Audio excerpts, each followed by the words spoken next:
Of the Waunakee Community School District Board to order. We started our closed session at 6 p.m. We have now returned to open session. As far as I know, there are no public comments tonight. So we will move to approval of the agenda and additions. Motion by Mike. Second. Second by Mark. All those in favor say aye. Aye. And, oh look, our first item is COVID-19 related updates and recommendations and decisions. All right. Now, what I want to do tonight as our first item is just talk a little bit of what's happened over the last week and get you caught up on a few of the things that we were expecting, what we did receive, what we didn't receive, and then the new order that came out on Friday, and then an update on some things that are impacting us that I'd like you to be thinking about and potentially provide some direction on. The first thing is last week we were anticipating on early in the week to be receiving something from the Wisconsin Department of Health Services. What we were anticipating to expect were guidelines on reopening schools and also with regards to a metric for opening and closing schools and something that would be used as a guide for thresholds that we would be able to make some decisions off of. On Wednesday, what we did receive was a document that was guidelines for outbreaks in schools from the DHS. To be very honest, it's great information, but it's stuff that we've had for a number of weeks that we'd already received either through other documents at the state level or primarily from our local health department in Dean County. Many of the things that were articulated in here we already had in policy, had already come before this board, and actually was part of a return to school guidebook that we gave to all of our staff that Annie helped to pull together with all the different decisions we've made over the last number of months. So even though the piece that was released was detailed and helpful and things that we can use as reference, many of those things we already had in place. But there was no metric attached to it. And from our understanding, from the communication through our organizations, and as was confirmed on a call that I was on with DHS today, there is no metric coming from the state level. We also knew last week that Public Health Medicine Dane County was in the development of their own metric for opening and closing and some thresholds, and that if DHS did not release theirs last week, that Madison Dane County was prepared to do so. So that's what occurred on Friday, very late. We received the order from Public Health with regards to changes to really the opening and closing of schools. And what that outlined was that it maintained that our 4K programs stay within the daycare guidelines.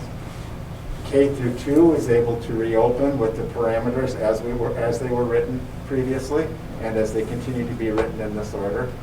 And that 3 through 5 and 6 through 12 need to start the year remote. And those are built off of metrics that were also included on the website with regards to incident rates of COVID positive tests based off of the 14-day average sustained over 4 weeks. So those numbers to enter, if you are in that K2 level, you have to be 54 incidents or less. If you are in the grades 3 through 5 level, you have to be 39 or less. And if you're in grades 6 through 12, you have to be 19 or less. I believe right now, on Friday when I looked at this, I believe our average right now is around 44. So we're relatively close. The question we had today for public health was please explain the 14-day average sustained over 4 weeks. And they said it was too complicated to be able to explain verbally. We've asked them to have one of their folks who works in the area of the metrics to please write it so we could see it, or to put it into some sort of a video that we could watch. Because we need to understand exactly how that averaging piece works. We did learn today that the metrics will be reviewed every Wednesday. So that's a piece, that will be a piece that we'll be watching for. We also learned that the metrics that Dane County has built this off of are built off of 3 different data sets. They're built off the Department of Health Services data tracker. So that's a data piece from our state Department of Health Services. They're built off the Harvard Global Health. I believe that's a framework that has metrics to it, and then also the Minnesota plan. So the combination of those 3 things were areas that our local health department used to articulate the type of metrics that they're using for opening and closing. The pieces that are different within the metric, and this is a piece I'll follow up with Aaron May and those of us who are working with some of our programs, is that our age 13 to 17 groupings went from 25 to 15, inside or outside. So it just changes the size of your groupings of how many kids you can have in a place. There's also some exemptions. Randy, what are those age limits? Age 13 to 17. The exemptions are similar things that we've seen before: food distribution, providing of health services, child care, distribution of materials, and government functions such as meetings or trainings. So those are things that have some exemptions from some of the group sizes and being able to navigate some of the things that we need to do to provide services to our families and our communities. There are a number of questions that still exist out there. First of all, there's an exemption for health-related services, of which we need to define. So what are health-related services? And DHS was not able, not DHS, the Public Health was not able to define that for us. They've asked us as school administrators to email them and let them know, how do we see that playing out from an educational standpoint? So from my perspective, that's things that fall within some of our students' IEPs. So, and they will work with their legal counsel and with DPI to help define that. But we need to do some advocacy there, and I know administratively we'll be doing that. And I know that's countywide. I had a Dane County conversation with Public Health today, and these are the conversations we were having. We also have to understand exactly how does this impact like our transition program. And that's obviously a program that doesn't translate well to virtual. It's very much a hands-on living skills type piece, so we need to make sure that they understand the impacts of any of these orders on those type of things. Those are the pieces that have come out of, that we still have some questions on and that we're looking for some answers. The biggest one is when we approved our plan, we had what was called our enhanced remote.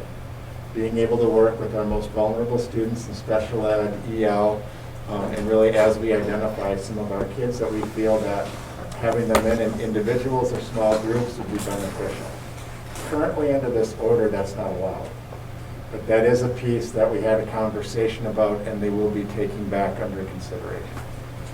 Part of that will be a discussion as they're having things with DPI, because they want to make sure that they're looking at this under a public health lens, and they're talking to us to get an understanding of how this translates educationally, and they're going to be talking to DPI to help them understand how some of these things impact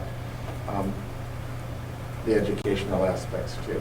I know from like Kurt's perspective, working with our special ed kids and being able to provide services to children, some of those services are very difficult to do remotely.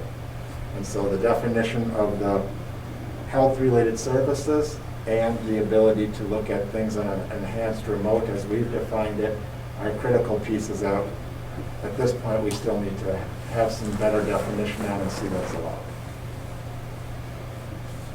Any questions on any of those items before I go? So did I understand correctly that we're now grouped K2, 3, 5, 6, 12? Correct. So that our intermediate school could actually end up in 2 different places. Yep. As metrics change Right. for the better. Right. So, and that's one of the pieces. I'll take any other questions, then I'm going to come back to that, because that's a piece that I have a request for you to consider. Yes. Sure. Randy, can you, I guess, do you know the first point at which we had any semblance of an idea that public health was going to change these metrics so that specifically 3 through 4 couldn't help it? I knew that there was a metric coming out, Mike, probably 2-3 weeks ago, but I did not know what that metric was going to say. What I kept hearing through our public health calls was to make sure that we all were prepared for a virtual model. And I think, and Kurt, you were on those calls, but we pressed them very hard to say, under our current metrics, what would your metric do for us? Can we open? And there was no answer provided that would give us any guidance. So it didn't necessarily surprise me, Mike, but it was only because that was kind of just my gut feeling, trying to listen to what I was hearing through many of these calls. But they were very much very tight on what those metrics were, how they would impact schools over the last number of weeks. And I think just that approach caused us as administrators to think that there's something that's probably and could impact schools with their release. But there was nothing specific that said this was the grade levels or here's what they were thinking. So the only, I guess, follow-up I have on it, and I'll stop asking questions, is did we have any explanation as to why the summer school numbers specifically did allow there being classrooms of 15 or more when the numbers were higher, and now we have numbers lower and they've lowered the metrics even further? The only answer that I received that part of the question was with no, I don't have that answer for you as far as why there were. They did state that there was definitely metrics for summer, and then as they did more analysis and learned more throughout this process, and as they knew more about COVID, they made better decisions and were able to bring some of these metrics forward. In the summer, they didn't have a metrics-based model to build off of. It was built off of really, at this day, social distancing, masking, and those type of things. And now as those pieces came forward, that's where they built this off of. The second piece they shared was that they felt that, and I think it was released in either their order or the press release, that they felt that the place where they could enter the space earliest with the students returning was with the younger kids, based on just the impacts of COVID on that age level, and also the impacts educationally on that grade level. And that's how they kind of broke it out as they moved it forward with the grade spans. So is it even worth our time to draft a letter of criticism for their timing? I don't question their authority, I don't question their intent, but like Mike pointed out, things will go with higher numbers, and I know for a fact over the last 2 weeks, the Dane County numbers have been under 30, almost every day, but based on the State Journal reporting. And so as the numbers have just been going down, I had, from my own personal perspective, I couldn't fathom that they would make it more restrictive with the numbers going down. And so with their timing, that's something that bothers everybody, obviously. I can guarantee you, Mark, they've heard it loud and clear about the timing and what this has done. I mean, this could have been out August 1st. I can't believe it took till now to do this thing. Yeah. No, I can absolutely guarantee you that they know that the timing was frustrating. They heard that loudly from us today, that this was challenging. They're hearing it definitely from other schools that were more widely open. Many of the private schools have absolutely are impacted because they're looking to open in the coming days, and this has drastically impacted them. So absolutely, they've heard that message. Okay. It doesn't hurt for them to hear it again, but it's absolutely a piece that they've asked me. We've been asking for a metric because we feel we need something to help us guide how we go through this from a disease mitigation standpoint, and having folks behind it with a public health background who can help bring that forward. So they have delivered that. I agree that frustration I hold is that it came out late on a Friday, and then it's a matter of now a lot of shuffling of what we're doing. I mean, Amy's been leading our elementary team. We met and they continued to meet on Saturday and have been pretty active as far as just trying to make sure that as any shifts have occurred, that they're able to be responsive. So just as a couple of pieces of data just to kind of share with you where we're at, particularly this is K-4 data. We have about a third of our students who are choosing virtual right now, which is in line with what our survey had said. I think, Dave, you actually predicted it at one point, and I figured that even if our survey data came in there, I figured it would drop from there, but that's generally where it's fallen. When we announced our AM and PM sections on Wednesday, so from Wednesday to Friday, we had 67 people change from in-person to virtual. So that caused quite a shift with regards to the work that Amy and the administrative team was doing as far as determining sections of in-person and virtual. Because we have enough kids that this is a matter of where we have in-person sections and virtual sections. What we were worried about on Friday and Saturday was what was going to be the impact with this on rolling forward to Monday. So as of this afternoon, we only had 5 changes. So it seems that has slowed down. But that's definitely a piece that we have to we have to solidify what those classes are and where people are so that we can put together the class list and start to move ahead with uncertainty.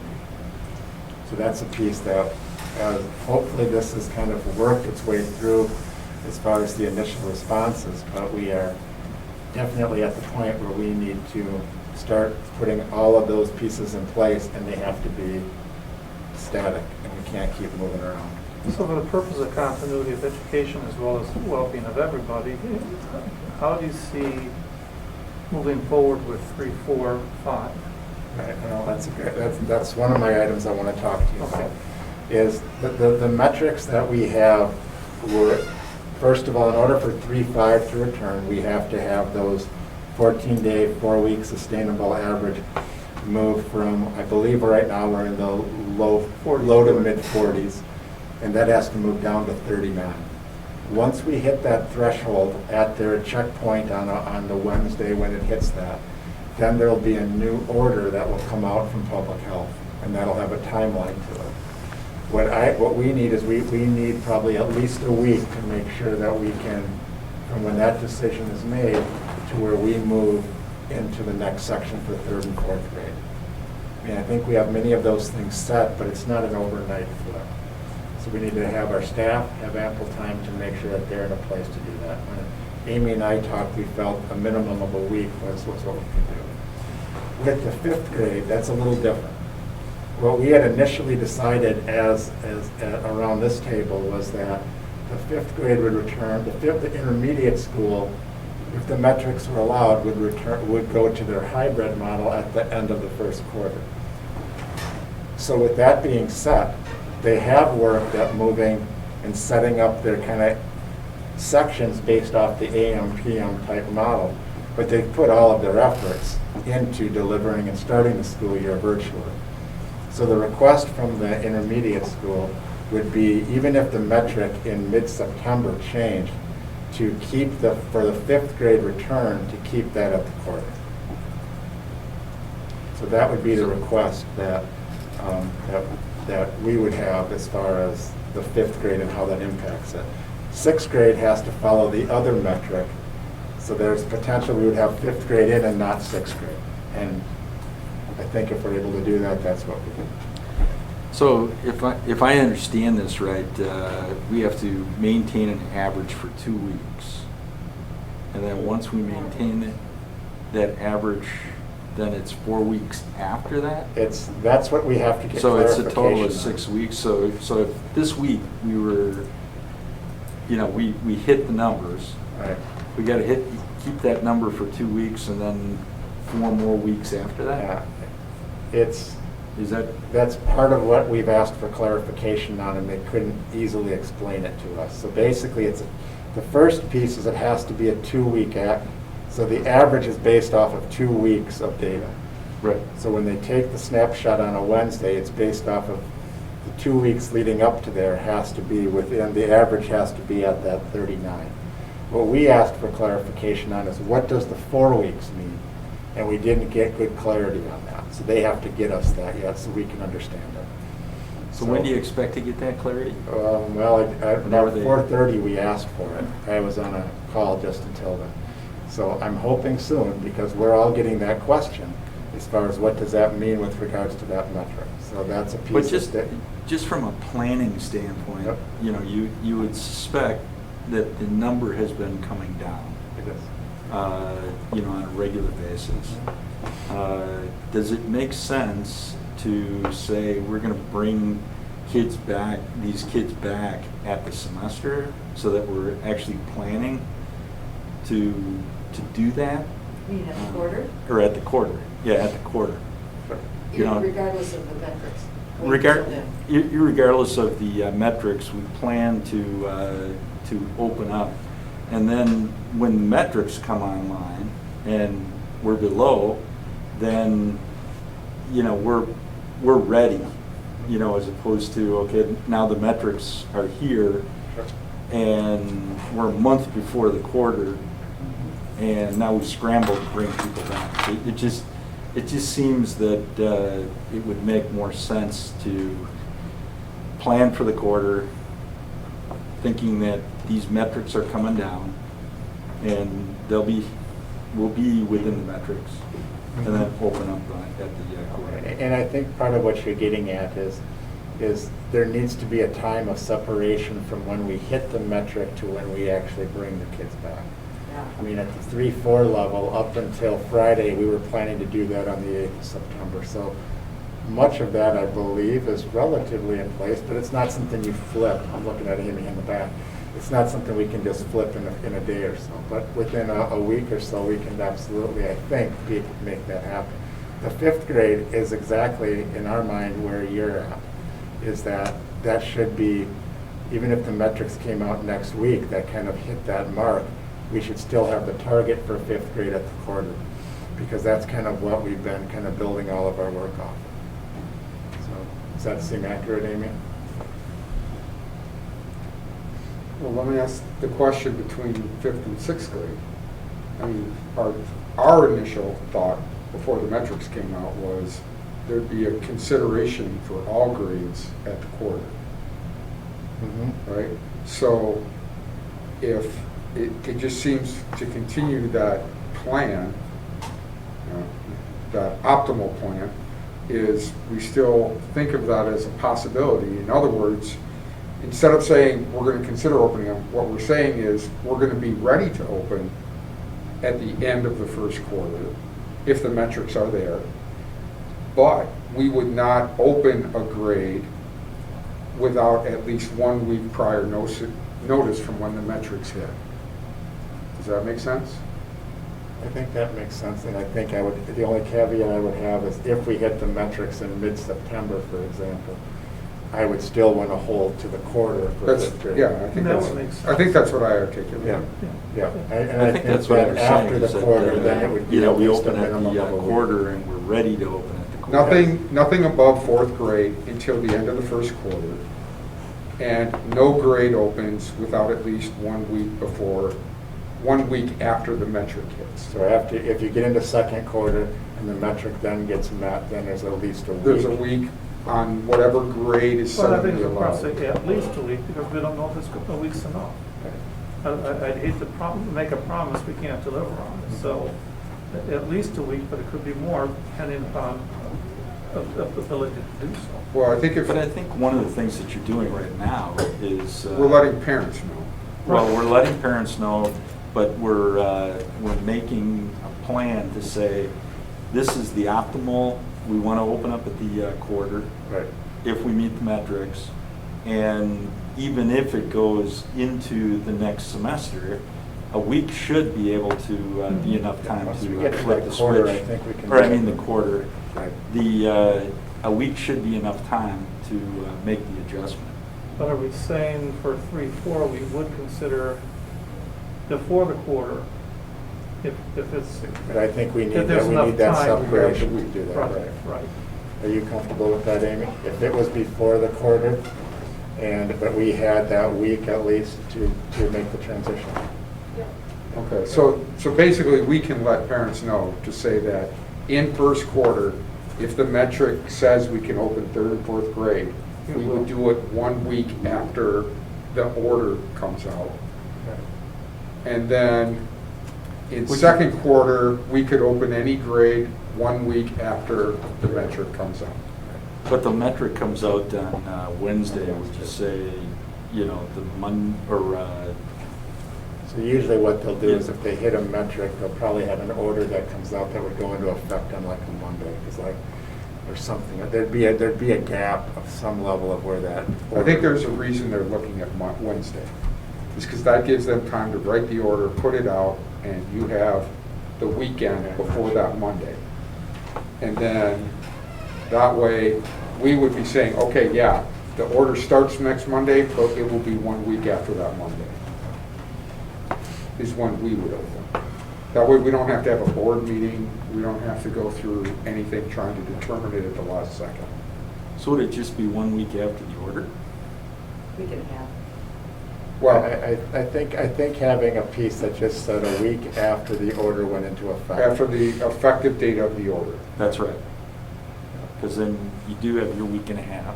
Yeah, you're gonna get, you'll get some time, because it won't, I don't believe, the order will come out, then there'll be a few days lag, and then if we had a week after that. Right. Just so we don't, because I'm not feeling a lot of faith in how the orders are going to be written. Would it make sense, Randy, because I want this to be as clear as possible for parents. Would it make sense to say 1 week after the order or the following Monday if it's not on a Monday? Because you're not going to want to try and start, let's say they write the order on a Thursday and say it takes effect next Wednesday. Well, you're not going to try and open school in the middle of the week because your bus routes and everything else. You're going to open up 1 week and it would be on a Monday. Does that make sense? I just want to make it as clear as possible so you're not confused. So it's parents 1 aren't week, confused. 1 week after, the Monday, The which first is the 1 first week Monday after a after. week. Right. After. The first Monday at a After a minimum of week. 1 week. Right. Yep. So I know I see Tim is sitting here. We're talking, Tim, basically after we get past the first quarter, and if we hit our metric for the secondary level of the time frame to kind of move into the new model. So basically, it's a week, the first Monday after the full week after the order would be in place. So you're looking at 7 to 10 days. Does that seem reasonable for secondary as well? Now, this is only after the first quarter, because otherwise that's our first marker. Yeah, I mean, I think, like Randy was saying earlier, there's a lot of clarification that I think, based on the superintendent's request, we're going to get from public health. But with the 4-week average, based on a rolling 2-week, a 4-week duration of this 2-week rolling average, the threshold is not going to sneak up on us. We're going to be able to see it coming. So, I mean, I think it's going to be a question, we don't want to raise people up to bring them down. I mean, I guess my hope would be, as we move through the process, if we keep our weekly communication with public health, we can ask some forward-looking questions to guide our planning. I would agree. My advice would be, let's get more information, at least for the secondary level, on how public health actually calculates the formula. I mean, we're going to be entering the first point of the 3 to 5 week period very soon, unless there's a change. But the secondary level with the 19, that's a ways off. So I think let's find out more about how the public health agency is going to do their business, and we can worry about our timing. We've got time I for think the the biggest piece secondary I need level. to get out there is for our K-6 folks. That's really, or K-5 folks particularly. That's the most important piece. I guess what I would assume is we'd be planning to open up, because we do have time Absolutely. right now. And I would assume that we'd be planning so that when the time is ready, we are ready. You know, we're not scrambling at the end. Right. Great. Great. All right, And I think that's why our request is for the 5th grade to follow that quarter basis. Mhm. 3-4 has been a piece where they've done a lot of that deep work the last few weeks. 5th grade has been focused on other things. So that's the exact concept that we're looking at. So, I guess the only thing I want to bring up, and this is kind of related to us trying to make plans, it's not lost on me that there are multiple lawsuits already pending about this too. Like St. Ambrose in particular has raised nearly 6 figures for legal fees already to sue the county. There's other groups that are already coming together too. And while we're not really discussing that here, this could go away in a week and a half if the state Supreme Court weighs in and puts an injunction in place too. So I hate saying to families and parents, and I'm one of them, this is what you should plan on, because frankly, it could change again. Sure. And have nothing to do with this time. So Right. there is. I think that's the biggest thing. We all have to understand there's going to be change. We're going to have to be flexible, and that's going to be ongoing. That number 19, with DUW going, I don't know how that's even going to be feasible. But, you know, things happen, and you know, maybe it will, but we just have to be flexible and ready to change, adaptable.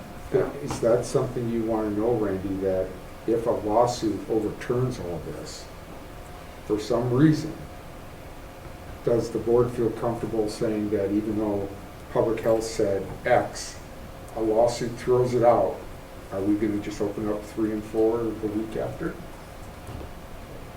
My thought would be is that if that were to be the case, we would hold whatever our status quo is of K2 until we get to the next board meeting.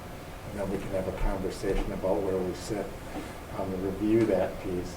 And I think that's the part we can also talk about with regards to our medical advisory group, with regards to the metrics we have, whether they're, I think that's at least a piece we could look at, but I wouldn't want to kind of put a statement out there that says if it gets flipped by a lawsuit that now in a week we're going to change. I would rather have a piece where we can bring that back and have some of these things looked at from a perspective of what will our metric be then, because we're still going to need something. So when will our medical advisory meet for the first time? Wednesday of this week. Okay, and do you foresee that group coming up either with a metric that might be slightly different? Right now, we have on the agenda to talk about a metric.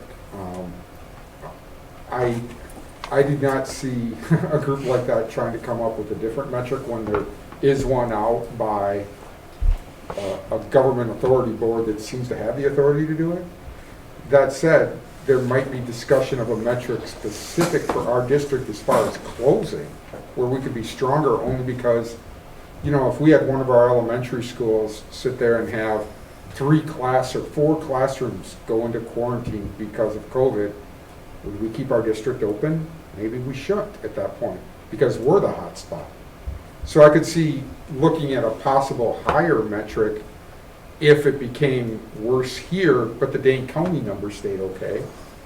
That would be possible, but I don't know. We're going to have some of the people that I know have probably been talking to Dane County Health on that advisory team. I don't see us coming up with a weaker one, that's for sure. Can we get a list of the committee members for that and actually the other committee that is formed? Yeah, That'd be nice. it's actually going to be a public record, so. Yeah. The other piece I just wanted to mention, I don't remember if I mentioned it before, but our 4K program falls under the daycare regulations. So it doesn't fall under these metrics. So it is able to continue to operate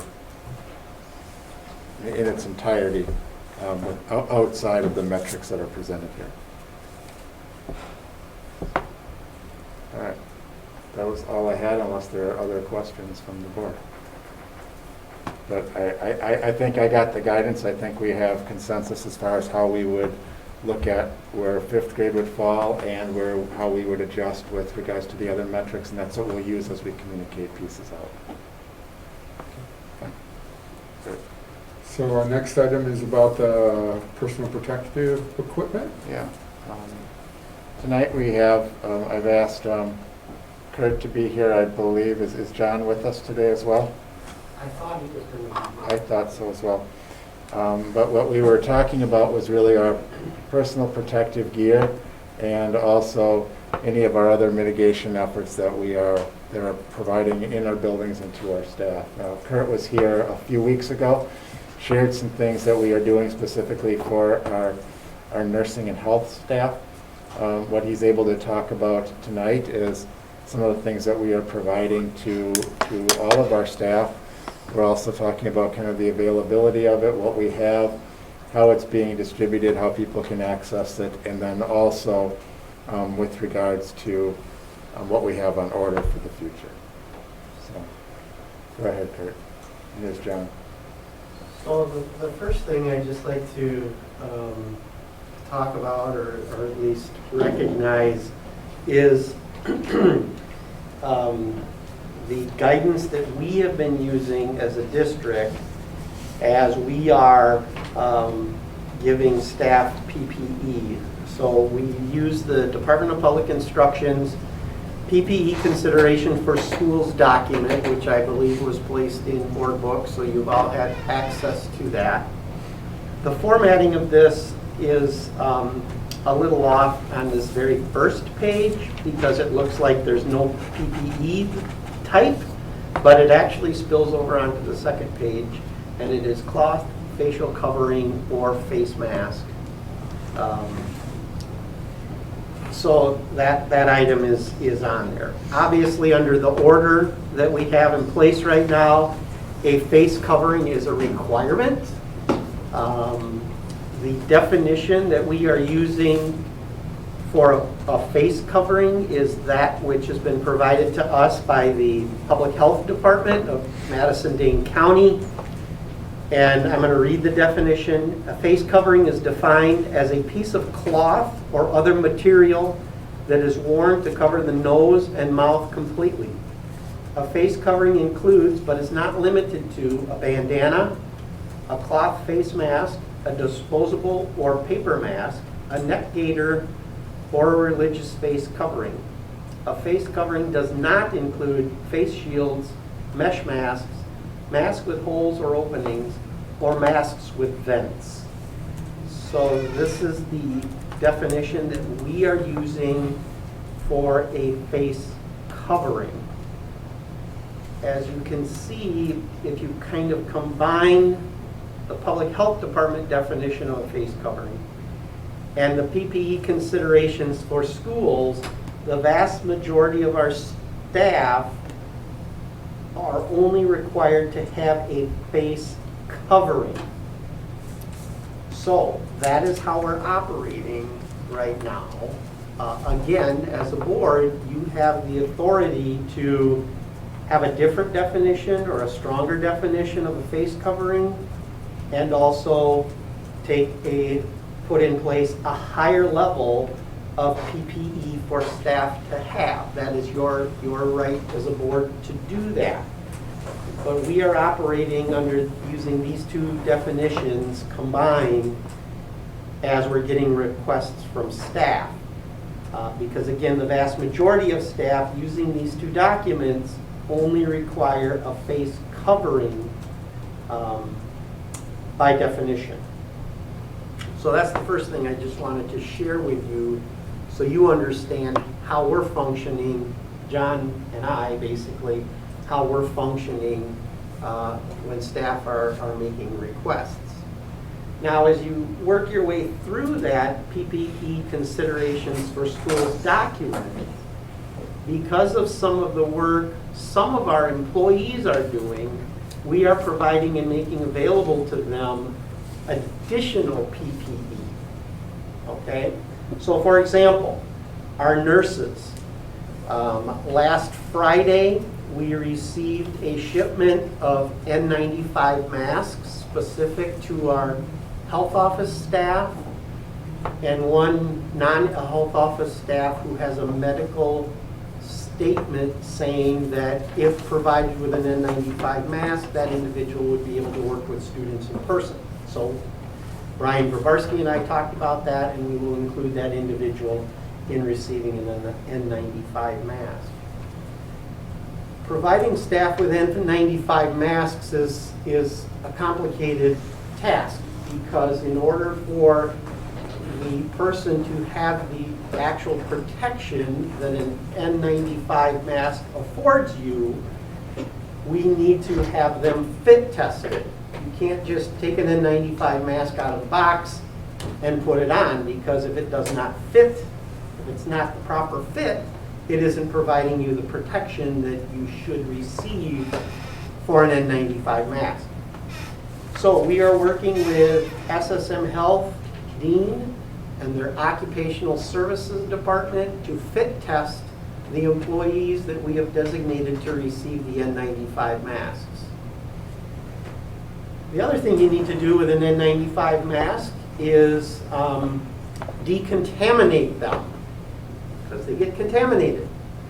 So there is a organization, it's called Battelle Decontamination. They have offices over by Truax Field.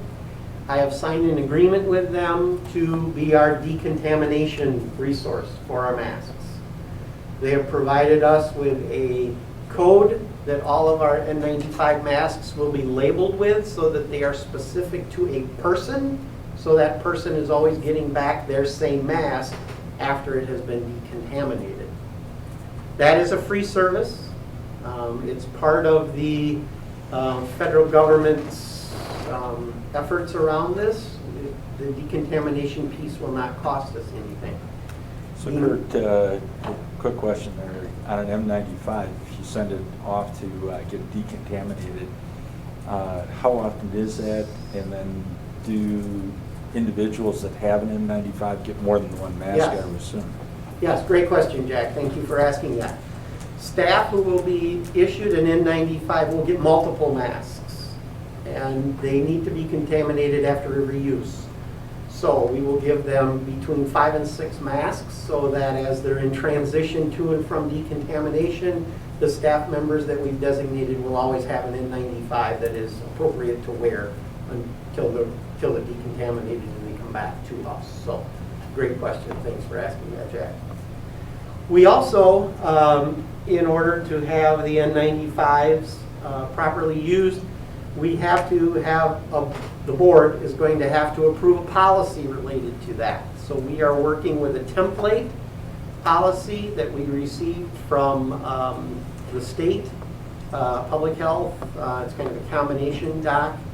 And we are working on writing that to incorporate specifics to us. And that will come to you at your next board meeting, when either next Monday, or if you cancel that one, at the following Monday. And then you will approve that, so that we have that. That is a requirement in order for us to have them and use the decontamination piece as well. So we are working on getting that finalized, so that you have that at the next board meeting for you to act on.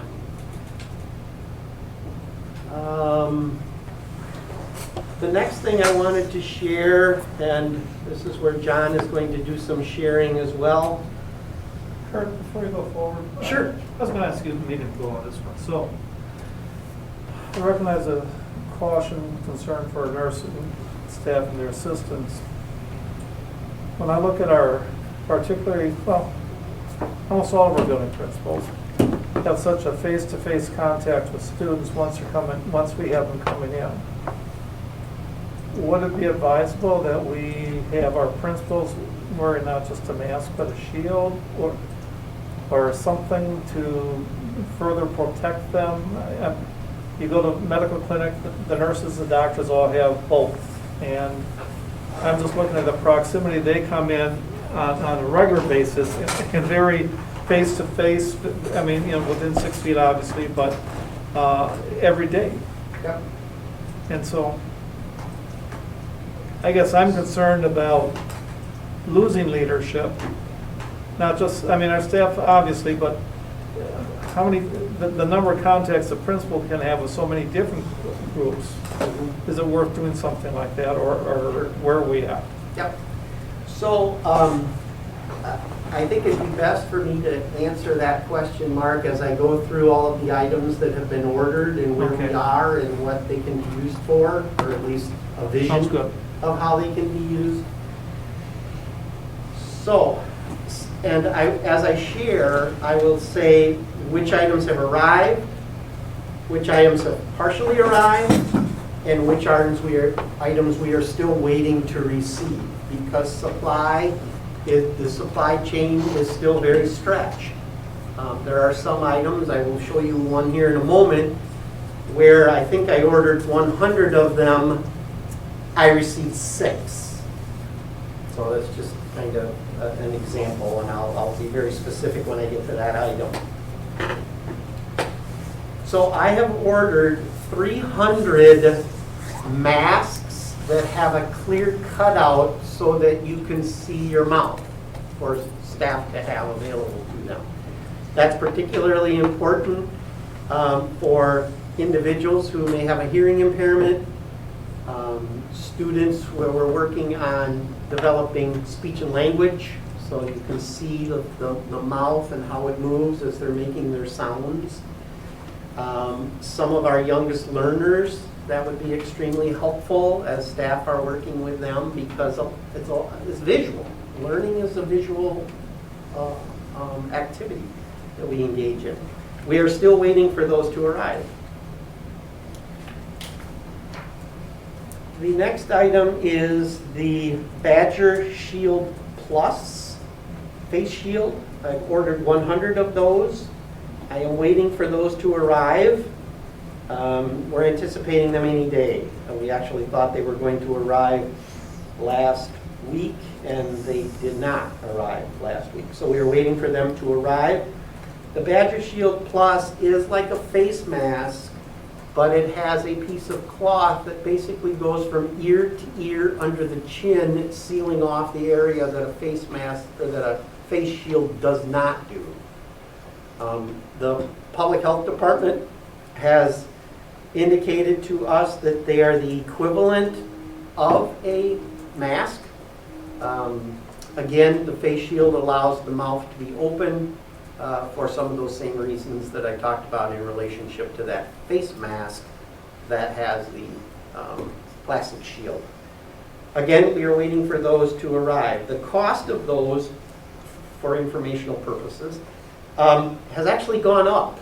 When I ordered them in the first week of August, which was right after that news story hit, they were $15 a piece. And when I checked last week, they are now $25 a piece. So they have gone up. I have ordered 500 youth disposable face masks. These are just like what I'm wearing right now, but they're in a smaller size for our youth. 500 of those, they did arrive. They're in my office. We ordered 5,000 adult face masks of surgical quality, which the difference between surgical and non-surgical is the surgical are fluid resistant. They provide an extra barrier for the fluid component. I ordered 5,000 of these, and I believe I got 10 boxes. I ordered 100 boxes. I believe I got 10 boxes. Here's my show and tell piece. Purell hand sanitizers. I ordered 100 of them. They gave me 6. The company is limiting the quantity that they will send at any time. We ordered gloves, the powder-free gloves, various sizes. We've received, looks like, if I'm doing my math correctly, 1,000 gloves in this one order that we received, but we're also waiting on some because they cut our order. I also ordered several like goggle type items for people to wear as well, because again, you want to protect any fluids or any aerosols from getting into your eyes. So we have, looks like 2,500 of those. We have isolation gowns, 500 of those. They are here. Those are here. Mark's question about face shields. I have regular face shields. They do not have that cloth, so you would also have to wear a mask with these. I have 1,200 of them. They are sitting in the back storage area. I have distributed many of them over the last week. Staff who are starting to do evaluations or starting to work with children have asked for them, and I have given them. In fact, when you leave the board meeting today, if you want to just look out on the counter where Terry sits, there are 4 sets of orders waiting for staff to come and pick them up of various items. But I could provide every staff person with a face shield. They are under $1 a piece.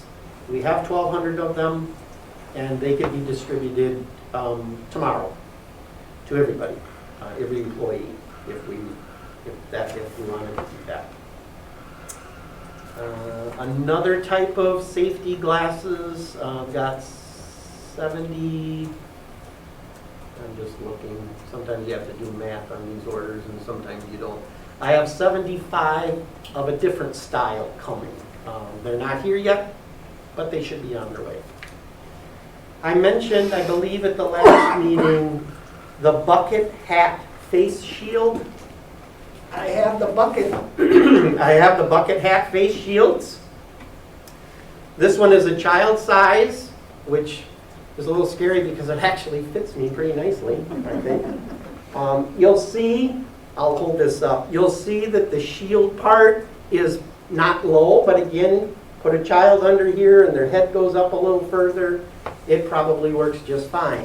I've had staff request these because they're starting to work with some children that probably will not be able to wear a mask because of their disability, and they want to see if they will wear a hat, which again, ideally a face mask, but if you can't wear one because of your disability, this is better than nothing.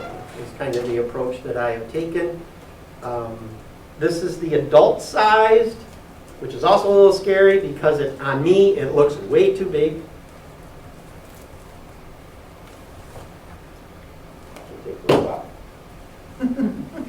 Looking mighty fine. But You're right, it's another face shield. Again, this I bought with the mind of our high school students who would, have a larger head and so forth. I have these available. I'm starting to distribute them to staff who are requesting them.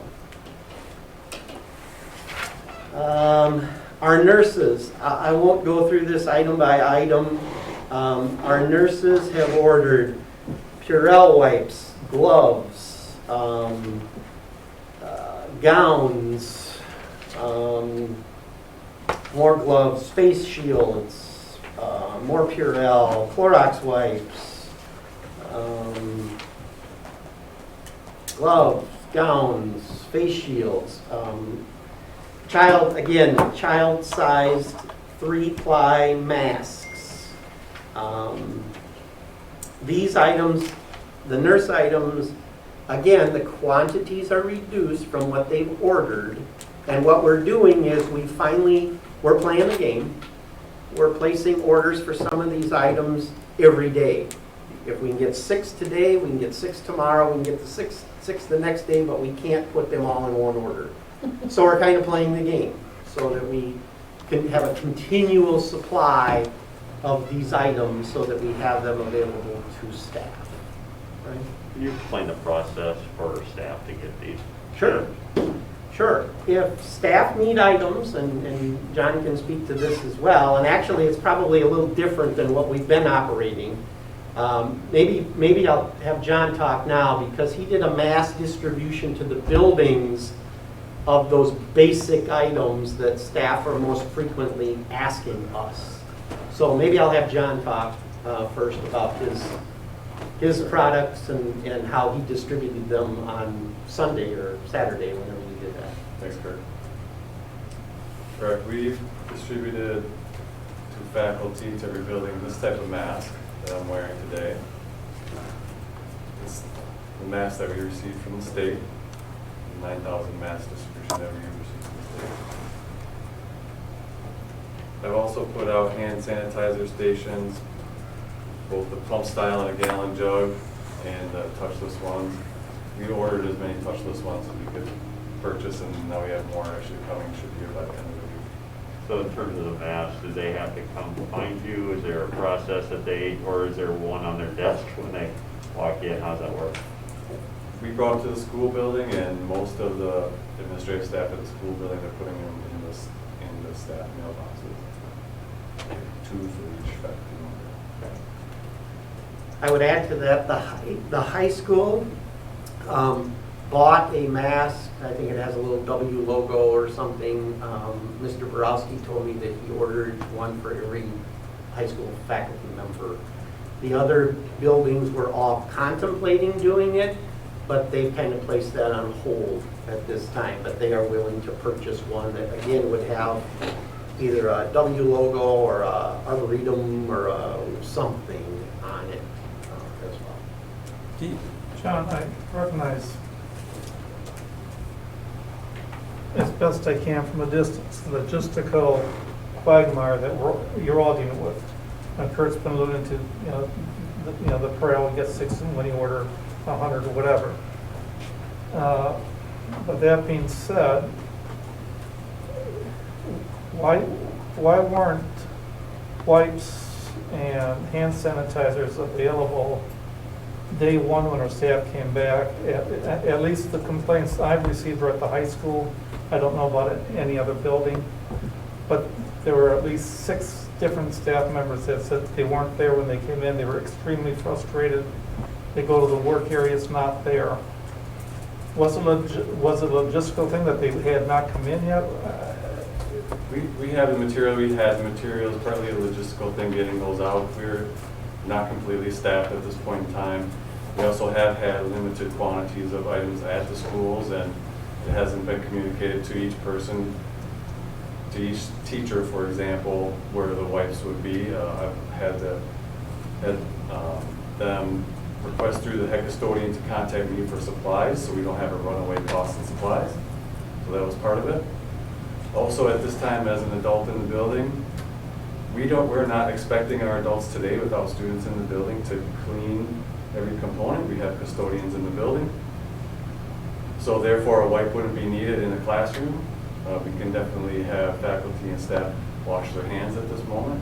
Now, when we start getting teachers and students in the building, that's going to change the scenario quite a bit.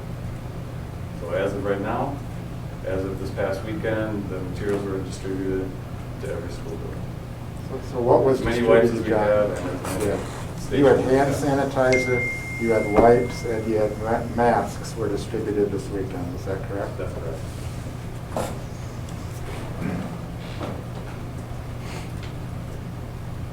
I know it's a tough job, but I can't not say it.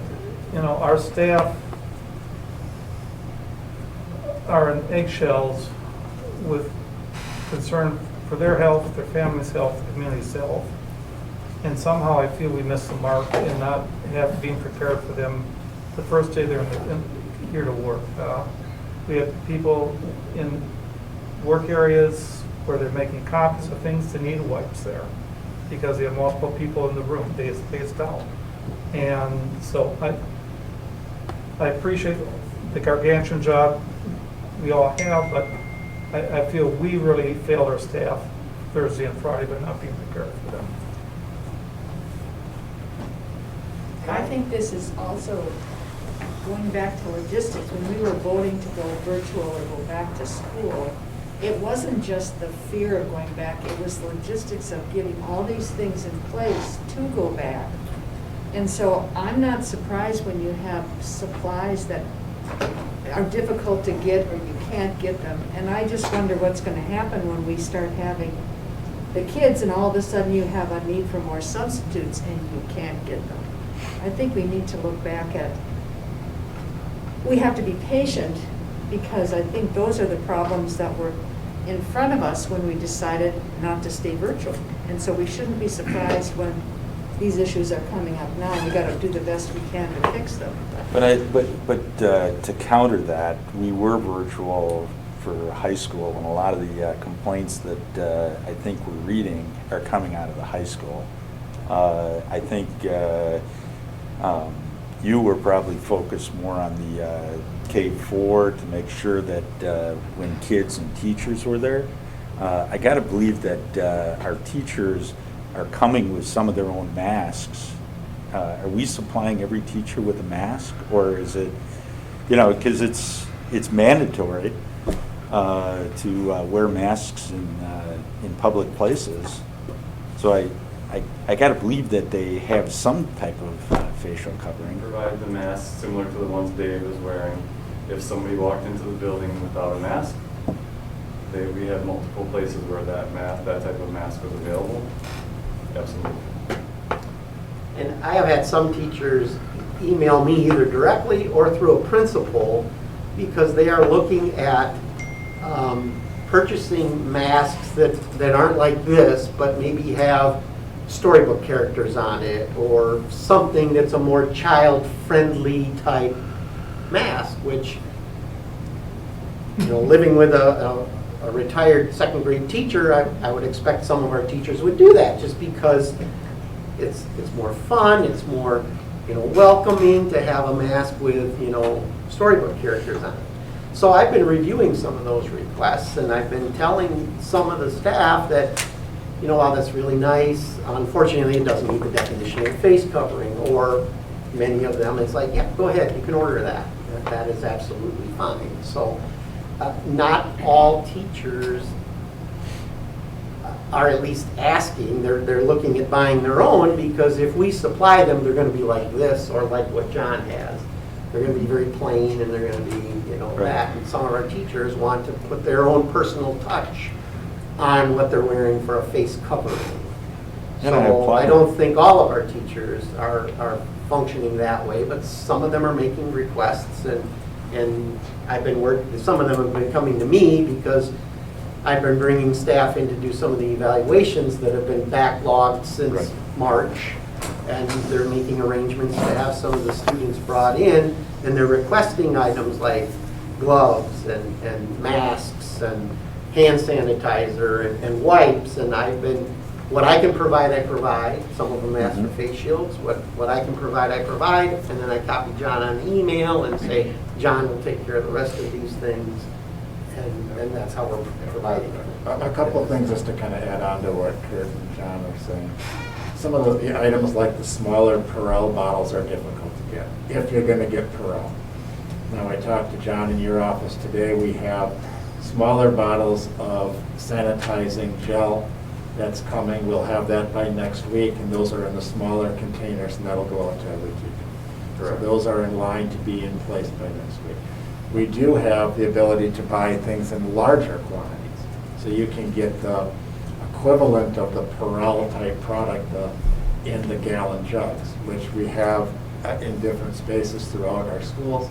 That's what you saw over the weekend that I shared with you, the quantities that were delivered. And then those have the pump on them. And then we also have the wipes, which come in. You're used to seeing like the Clorox wipes like we have on the back table. Those are difficult to get. But we can get things in larger quantities that I believe are like 800 in a bucket. And we've started to utilize those and put those in strategic places. But to Jack's point, I think initially those are being targeted at the K-4 level, because that's where our kids were going to be coming back. We needed to make sure those pieces were there. We still have that concern to make sure we're doing a good job of making sure we have what we need for cleaning for the kids in the classrooms that are coming in. But we've also distributed some of those around the buildings district-wide so that there's access to everyone. And then as we kind of move through this, we will continue to populate and continue to put forth orders to keep populating those items across our schools.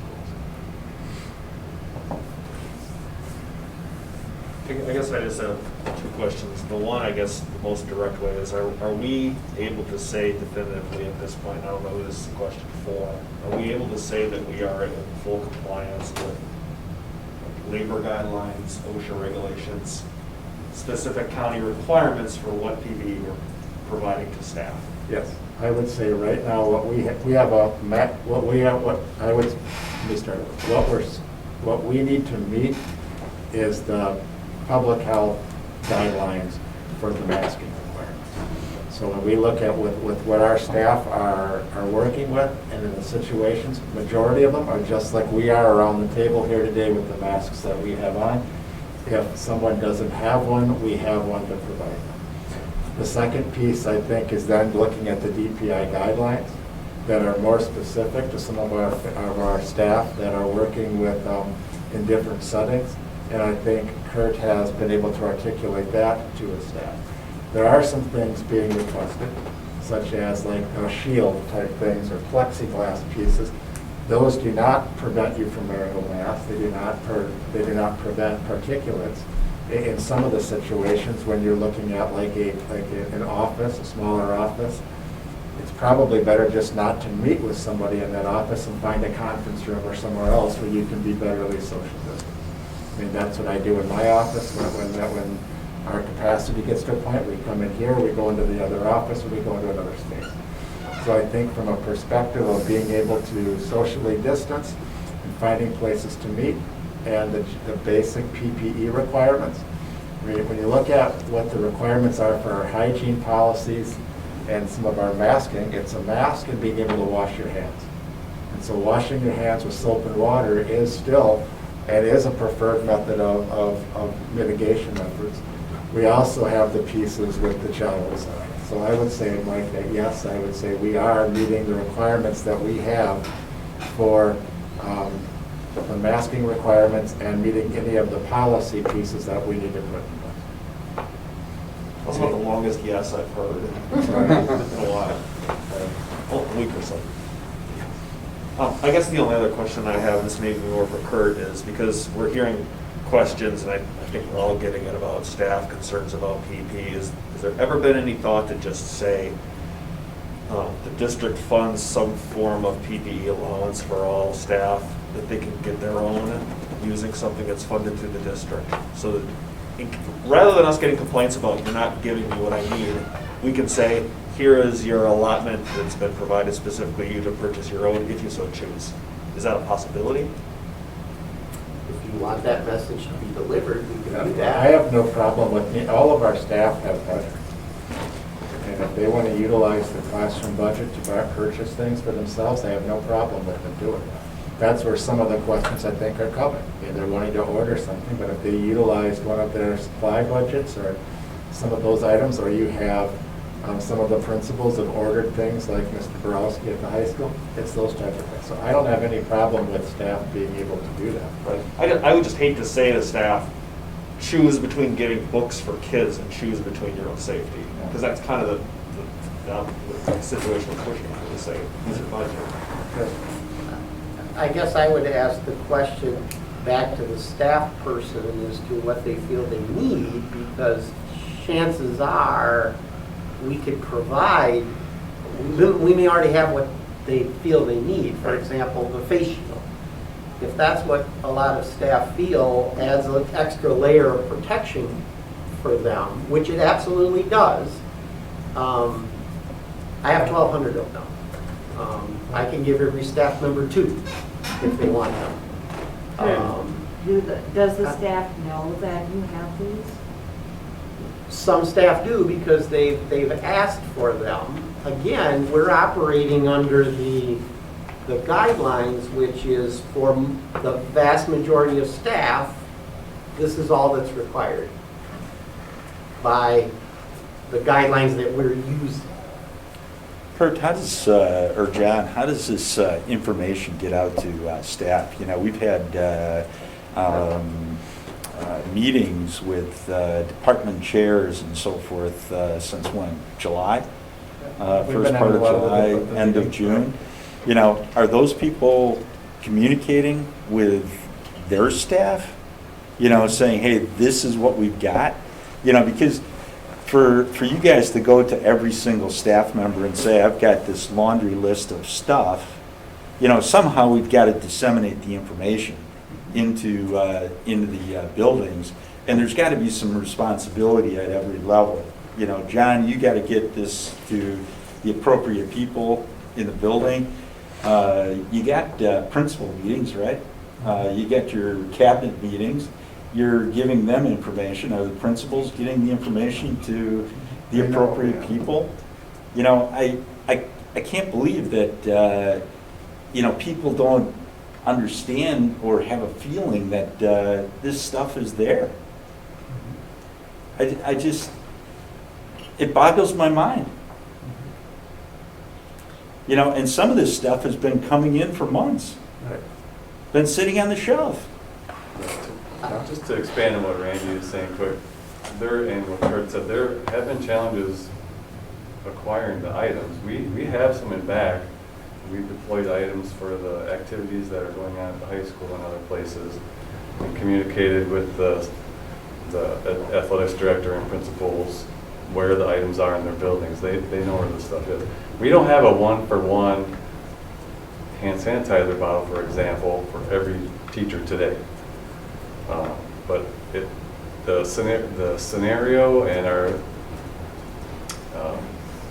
the aspects that we have to deal with changes on a daily basis, absolutely. What we needed to address over the weekend, Jack, it should have been there last week. We should have had those pieces at the front door. We should have had the masks there. They weren't there. We addressed that. So the other pieces that I think that we can communicate are, we also want to make sure people have the things that are necessary for their work. But there's also a line of not having where everybody doesn't need a gown and gloves and everything in order to do their job.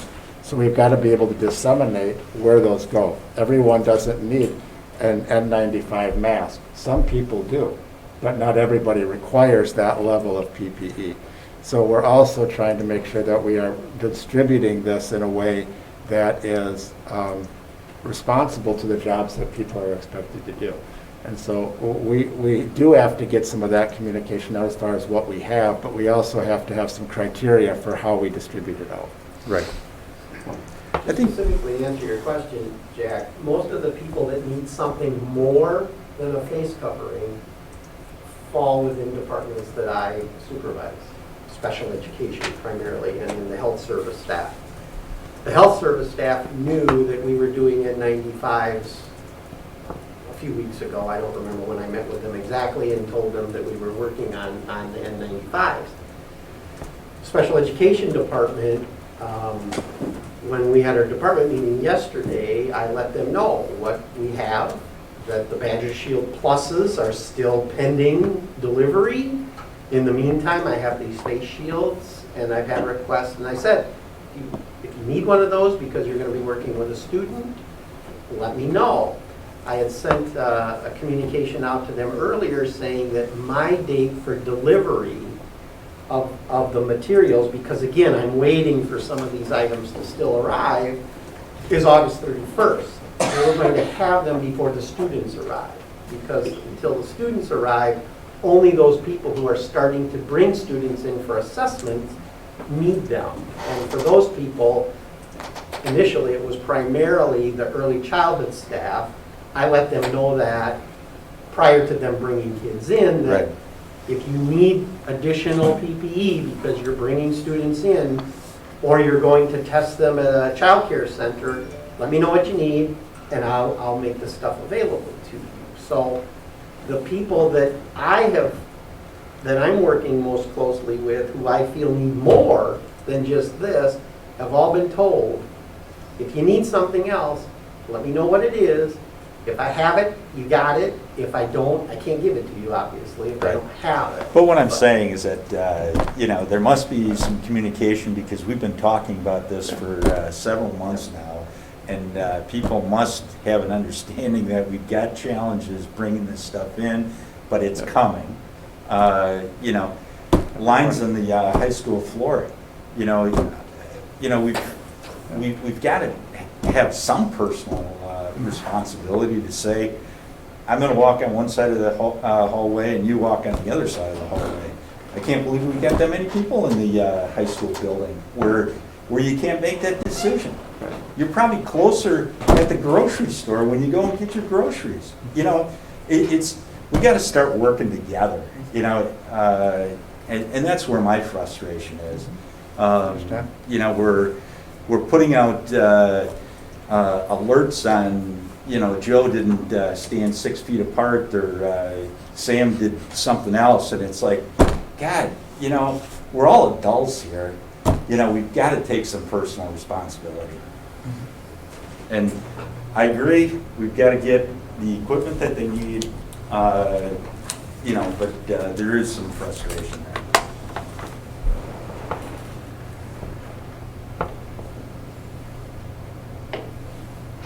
Any other items on this? Sure. I mean, the only other thing that I was going to bring up, and I'll make a motion about it because I'd like to reference what the medical ad hoc committee is doing, is that I'm uncomfortable with what Dane County Public Health is requiring for face coverings. I keep bringing this into every meeting because my sons want me to bring it. It's a Spider-Man face mask that I haven't put on in a meeting because I don't want to be too silly, but that meets the standard for what a face covering would be. I'm wearing a 3-ply mask right now, which is very different. I was looking at the CDC requirements. They suggest a 2-ply, but nothing that public health is suggesting does that. There's people complaining about administrators wearing buffs or bandanas. I mean, Jack, yours is a little bit different. I'm looking around the room, everybody has different levels of quality. I'd be much more comfortable if we can say to staff and students and parents that we have some specific advice as to what we should actually have people wearing, because I just don't trust what Dane County Public Health has out there, because not all of these masks are made the same. It's kind of ridiculous that this mask would be acceptable, technically, and they're not all made the same. And I think that's been borne out by the science, and there's a reason why the CDC recommends what they recommend. So I guess I would make the motion that we specifically request that ad hoc committee recommend to the full board what level of mask is acceptable for, or advisable for use in the buildings. Is there a second? Yeah, I'll second it. Any discussion? I question, when you said is advisable, or I think you gotta be careful that you're not making requirements, or you can make recommendations, but I don't think we wanna get into the part of saying, that's an okay mask and that isn't, without broad standards. Well, if we don't do that, then what's the point? Because some masks are garbage and people don't take it seriously. And if we're not going to have any requirements, then we are effectively having no requirements at all. Who's gonna be the gatekeeper? Can I ask, can I interject for a second? No, Kurt, you've been doing trainings on masks and with the PowerPoint and such. We just did our first one this Yeah, afternoon. and so within that, there's definitely examples of what meets the standard and what doesn't meet the standard. Can you just talk about that just for a second? That might, it doesn't probably specifically address the Spider-Man type mask or that real thin type material, but there are things that we are going around and doing the trainings as we are required by public health to do with regards to face coverings, wearing them properly, and what meets and doesn't meet the requirements. Well, again, we are using the Public Health Madison-Dane County definition of what meets the definition of a face covering. So a bandana, a gaiter item, basically a 1-ply cloth meets their definition of a face covering, as long as it isn't a mesh material. So that's one of the examples that is in there as to what does not. It's a mask that basically has a mesh in the front. That doesn't meet the requirement because the aerosol can go out the mesh part of the mask. A face shield all by itself does not meet the definition of a face covering, so that is not allowed. That's one of the examples in the presentation that we have. So all of the examples of what does not qualify are the examples that in the definition, they also give examples of what doesn't qualify. And those are the examples that we have in our presentation as well. It's people wearing those devices or having those devices. So we have one slide of things that does meet the definition and another slide of things that does not meet the definition. So that's what we're using right now in our presentation that started today. Mike, what do you want them to do? I mean, so you're looking for a higher quality mask? I want us to get our own advice and not just rely on what Dane County decides to tell us at this point. Because their requirements are saying that things that are not advised to be used as face coverings are allowable as face coverings. They allow, for example, Buffs. It's a company that makes expandable elastic face coverings that can be worn all over your body. Well, their company's putting out a statement saying that these are not designed to be used for any sort of transmission or mitigation of diseases or viruses. But Dane County Public Health says, well, that's okay, but the company that makes them says, no, they're not. I'd be more comfortable with this group that we actually have put together to give us advice, giving us some advice. And if they say Dane County Public Health's advice is fine, great, you can follow that. But they may say something else. I'm not an expert on this. I would prefer we ask our experts explicitly. So it's a topic that we bring up. Yeah. I need a motion. I mean, I don't think we need a motion. Your motion is maybe a little strong, because it seems like you're asking them to set a Come up with a guideline policy. where these people are thankfully volunteering time to come in, and we can ask it of them and say, what do you think? And then it still would be up to the board if we set a policy to require something. Of course, but the understanding I'm getting from staff and parents is that this safety stuff is not getting taken seriously enough. And I think we're taking it seriously, but I think there's a message that has to be said that we're taking care of it. That's all. I think what you could do is, this could be a conversation at that meeting. Sure. I mean, and I think, Kurt, you're on the committee. Yes. You also are the one who's training people on the PPE. We could have that as part of the dialogue, because that lines up with some of the Dane County Public Health recommendations. And we could see if we need to modify that presentation, that training, or what we're utilizing for acceptable or not acceptable. Yep. That would be an approach. Yeah. That sounds fine. I could bring the presentation to that meeting on Wednesday night and just show us a couple of slides that relate to the type of. So I can do that. I think Brian and Dave are on the board, representing the board on that. If that's okay with you two, if I would show those couple of The slides. three of us, yes. Well, Jack is as well. Yeah, I think mean, most of them will probably be aware of the mask Yeah, types. I think it's just a conversation is like, do you see any changes, or do you Right. think that it's adequate enough?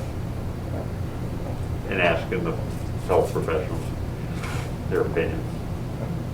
Okay, but we still have a motion on the floor. So, should, And Brian seconded it as well. right, is there any other discussion? Call the question. Well, you want to just read the motion quick? Just so people know what it is. Yeah, I think what Mike's motion was to have the ad hoc committee review the public health Dane County's recommendations for what they classified as a face covering, and to see if they are in agreements with that or if they have other recommendations. Exactly. All those in favor? Aye. All those opposed? Nay. The motion fails, and it will still be discussed at the meeting now. Right. And it'll be up to them to decide if they actually feel there's anything to say about it. So we're still definitely talking about it. Anything else?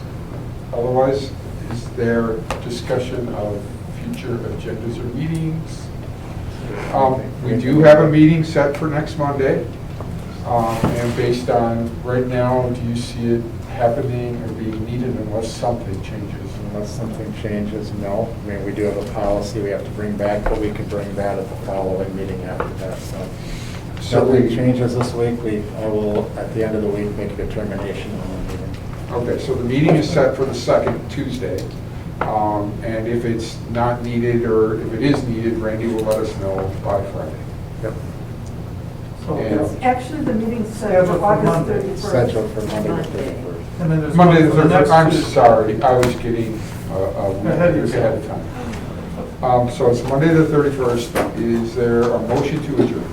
Motion to adjourn. Second. Second from Joan. All those in favor say aye. Aye.